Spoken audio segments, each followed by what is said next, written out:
Assalamualaikum warahmatullahi wabarakatuh. Perkenalkan, saya Urian Pramesti dengan NIM 330202200005 yang akan menjelaskan mengenai pertanyaan dari UTS Hukum Penanaman Modal. Oke, pertanyaan yang pertama yaitu mengenai peranan hukum dalam penanaman modal. Jadi peranan hukum dalam penanaman modal sendiri itu diatur dalam Undang-Undang Nomor 25 Tahun 2007 tentang penanaman modal.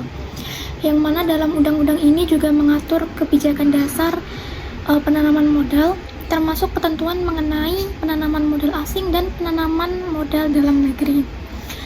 Nah, penanaman modal sendiri adalah suatu kegiatan menanam modal baik yang dilakukan oleh penanam modal dalam negeri dan penanam modal asing, yang mana mereka melakukan usahanya di wilayah negara Republik Indonesia.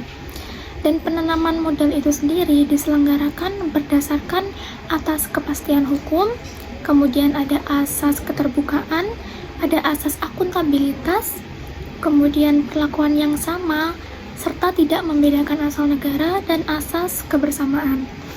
Kemudian jawaban yang kedua, penanaman modal asing sendiri yang menanam modal di wilayah negara Republik Indonesia itu wajib dalam bentuk perseroan terbatas berdasarkan hukum Indonesia dan berkedudukan di dalam wilayah negara Republik Indonesia kecuali ditentukan oleh undang-undang.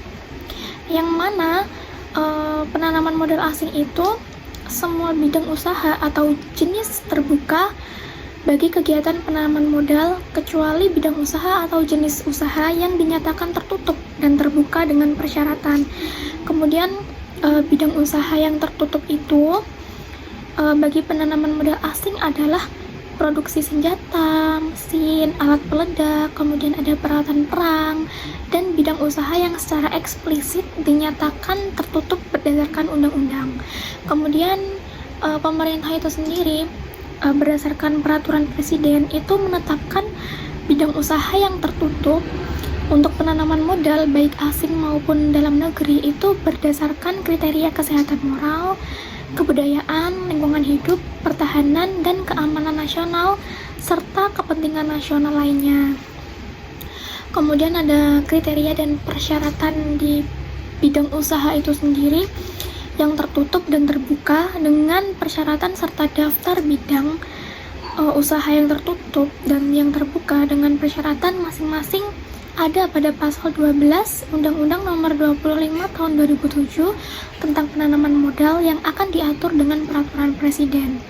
Kemudian pemerintah sendiri menetapkan bidang usaha yang terbuka dengan persyaratan berdasarkan kriteria kepentingan nasional, kemudian yaitu perlindungan sumber daya alam, perlindungan pengembangan usaha makro, mikro, kecil, menengah, dan koperasi, serta pengawasan produksi dan distribusi, dan meningkatkan kapasitas teknologi, partisipasi modal dalam negeri, serta kerjasama dengan badan usaha yang ditunjuk oleh pemerintah itu sendiri. Kemudian dalam PT penanaman modal asing, baik warga negara asing maupun badan hukum asing dapat mendirikan PT penanaman modal asing di Indonesia. Jadi PT penanaman modal asing tetap membutuhkan warga negara Indonesia, badan hukum Indonesia untuk menjalankan usahanya. Misalnya, dalam ketentuan mengenai batas kepemilikan saham oleh asing dalam daftar negatif investasi atau DNI, maupun mengenai kedudukan direktur personalia yang dilarang diduduki oleh tenaga asing.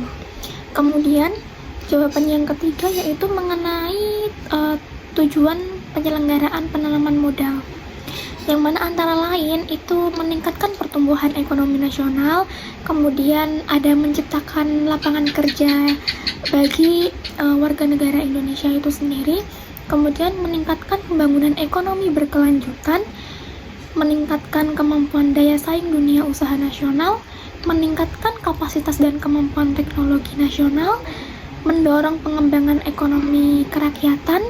Kemudian ada tujuan yang lain yaitu mengolah ekonomi potensial menjadi ekonomi real dengan menggunakan dana yang berasal baik dari dalam maupun dari luar negeri. Kemudian meningkatkan kesejahteraan masyarakat serta kebijakan dasar dalam penanaman modal itu sendiri antara lain yaitu pemerintah dalam penanaman modal itu menetapkan kebijakan dasar penanaman modal untuk mendorong terciptanya iklim usaha nasional yang kondusif bagi penanam modal, baik penanam modal dalam negeri maupun penanam modal asing, untuk penguatan daya saing perekonomian nasional dan mempercepat peningkatan penanaman modal itu sendiri. Kemudian kebijakan dasar yang lain yaitu dalam menetapkan kebijakan dasar sebagaimana dimaksud pada ayat tersebut, pemerintah memberi perlakuan yang sama bagi penanam modal dalam negeri maupun penanam modal asing dengan tetap memperhatikan kepentingan nasional serta menjamin kepastian hukum. Tidak hanya menjamin kepastian hukum saja, tetapi juga menjamin kepastian berusaha dan keamanan berusaha bagi penanam modal sejak proses pengurusan perizinan sampai dengan berakhirnya kegiatan penanaman modal itu sendiri. Kemudian ada yang terakhir adalah kebijakan dasar sebagaimana yang dimaksud pada ayat 1 dan 2 itu diwujudkan dalam bentuk rencana umum penanaman modal. Kemudian pertanyaan yang keempat yaitu repatriasi dalam penanaman modal. Jadi repatriasi dalam penanaman modal adalah segala proses pengambil alihan akumulasi penghasilan berupa harta maupun aset dari luar negeri ke Indonesia. Jadi repatriasi juga dapat diartikan sebagai pemulangan kembali aset yang dimiliki penanam modal asing ke luar negeri. Dan tujuan dari repatriasi sendiri adalah agar dana yang dialihkan tersebut itu dapat diinvestasikan di dalam negeri serta dapat dimanfaatkan untuk pembiayaan proyek-proyek pembangunan di dalam negeri itu sendiri. Kemudian jawaban yang kelima yaitu mengenai kawasan khusus dalam penanaman modal. Jadi kawasan khusus dalam penanaman modal itu sendiri diatur dalam pasal 31 Undang-Undang Penanaman Modal, yang mana dalam pasal 31 tersebut menyatakan bahwa mempercepat pengembangan ekonomi di wilayah tertentu yang strategis bagi pengembangan ekonomi nasional. Kemudian pemerintah juga berwenang menetapkan kebijakan penanaman modal sendiri dan diatur dengan UU tersendiri. Terus yang keenam yaitu mengenai nasionalisasi dalam penanaman modal.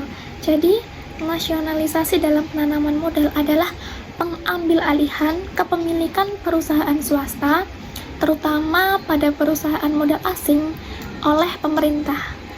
Jadi nasionalisasi penanaman modal itu biasanya diikuti dengan pemberian ganti rugi atau kompensasi kepada pemilik modal, yang mana nasionalisasi ini dijelaskan dalam Undang-Undang Nomor 25 Tahun 2007, tepatnya pada pasal 7 ayat 1 dan ayat 2, yaitu yang mana pemerintah tidak akan melakukan tindakan nasionalisasi atau pengambil alihan hak kepemilikan penanaman modal kecuali dengan undang-undang.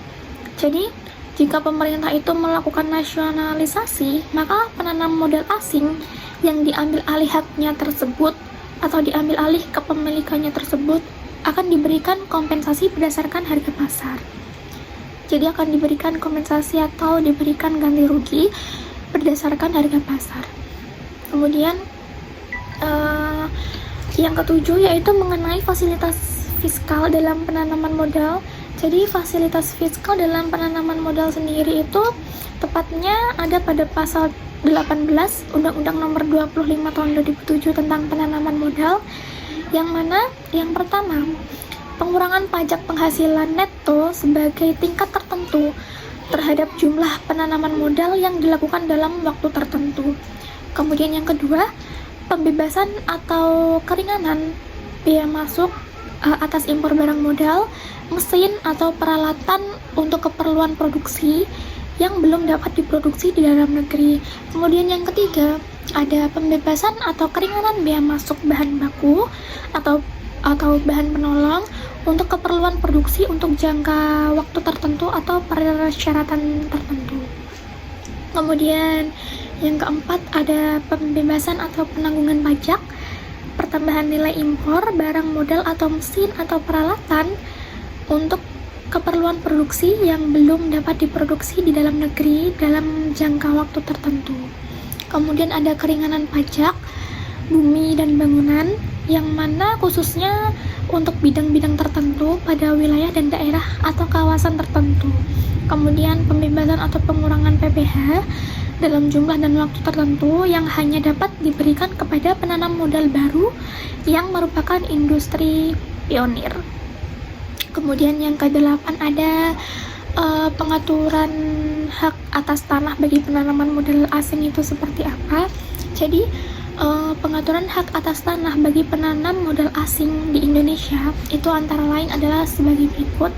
Yang pertama yaitu warga negara asing atau badan hukum asing dapat memperoleh hak atas tanah dengan status hak sewa. Jadi mereka itu mendapatkan statusnya itu dengan hak sewa.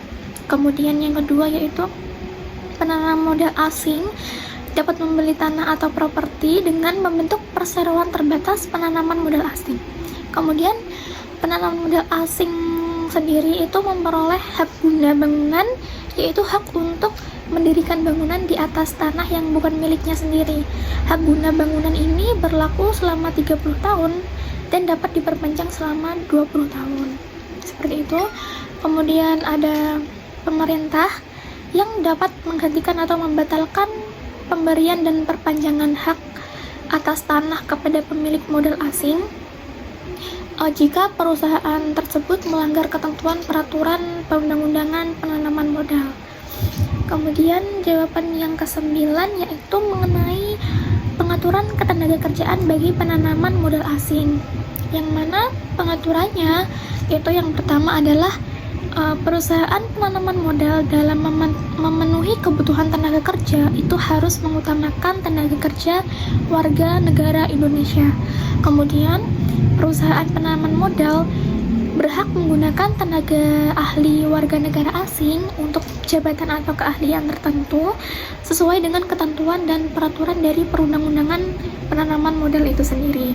Kemudian perusahaan penanaman modal itu wajib meningkatkan kompetensi tenaga kerja warga negara Indonesia melalui pelatihan kerja sesuai dengan ketentuan peraturan perundang-undangan.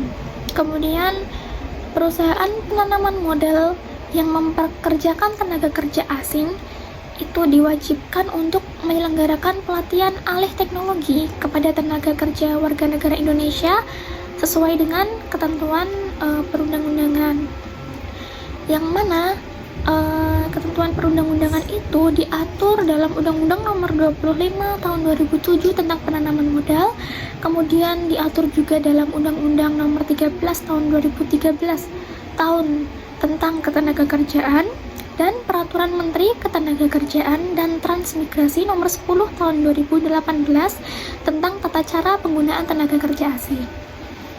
Kemudian pertanyaan yang ke-10 yaitu mengenai bentuk-bentuk badan usaha dalam penanaman modal asing dan penanaman modal dalam negeri, yang mana sebagai berikut. Jadi PT Penanaman Modal Asing adalah perseroan terbatas yang didirikan berdasarkan hukum Indonesia dan dimiliki sepenuhnya oleh investor asing. Kemudian PT Penanaman Modal Dalam Negeri adalah perseroan terbatas yang dimiliki sepenuhnya oleh investor domestik. Dan selain dari PT, beberapa bentuk badan usaha dalam penanaman modal asing dan penanaman modal dalam negeri sendiri itu bisa seperti CV, kemudian seperti persekutuan firma, persekutuan perdata, koperasi, yayasan, perusahaan umum daerah, atau badan hukum lain yang dimiliki oleh negara. Sekian penjelasan dari saya, kurang lebihnya mohon maaf. Assalamualaikum warahmatullahi wabarakatuh.